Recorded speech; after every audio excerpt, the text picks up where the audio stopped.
Previously on the phone that knows tomorrow, Malik received a text from the strange device, promising him a meeting with one of its former owners. A chance to finally get some answers. Malik found the address easily. It was an old, quiet park on the edge of the city, the kind of place where time seems to slow down. An older man sat on a bench, feeding pigeons. He looked up as Malik approached, his eyes holding a familiar weariness, a weight Malik was starting to recognize in his own reflection. He didn't need to ask if this was the right person. The man's gaze confirmed it. Malik sat down, leaving a respectful distance between them. The air was thick with unspoken questions. The phone in Malik's pocket felt unusually heavy. "You're the one who... You had the phone before me." Malik's voice was barely a whisper. The man nodded slowly, his eyes fixed on the birds scattering and returning. "I did," he said, his voice raspy, like an old recording. "A long time ago. Or maybe it was just yesterday. Time gets slippery. With that thing," he gestured vaguely toward Malik's pocket. "I need to understand," Malik pressed, leaning forward. "What is this thing? How does it work?" "It shows me things that are going to happen. I've used it to get ahead, to fix things. Right." Humorless smile touched the old man's lips. "That's how it starts. You think you're in control. You think you've been given a gift, a secret key to the universe. You feel like a god, don't you?" Malik didn't answer. The man's words hit too close to home, that intoxicating feeling of power. Of knowing what no one else did. "You think you control it," the man repeated, his voice dropping, becoming more intense. "But you don't."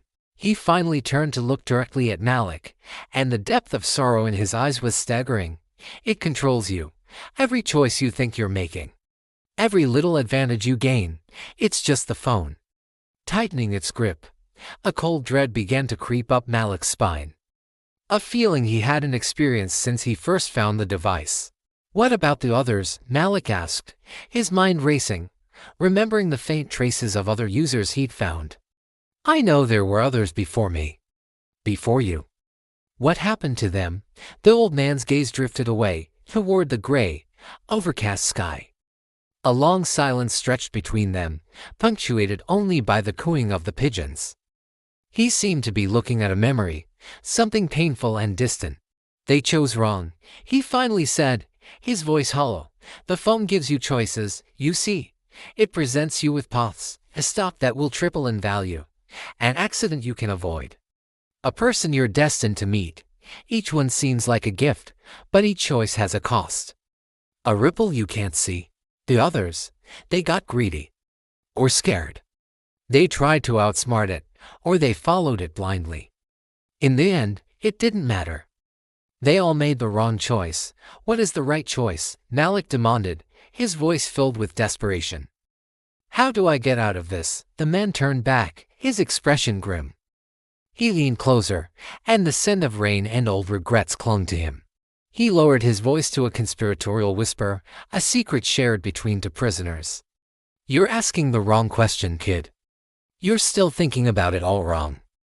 You have to understand the fundamental truth of what you're holding." His eyes bored into Malik's.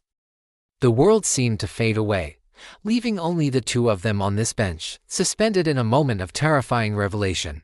He whispered the words that would shatter everything Malik thought he knew. "The phone doesn't predict the future.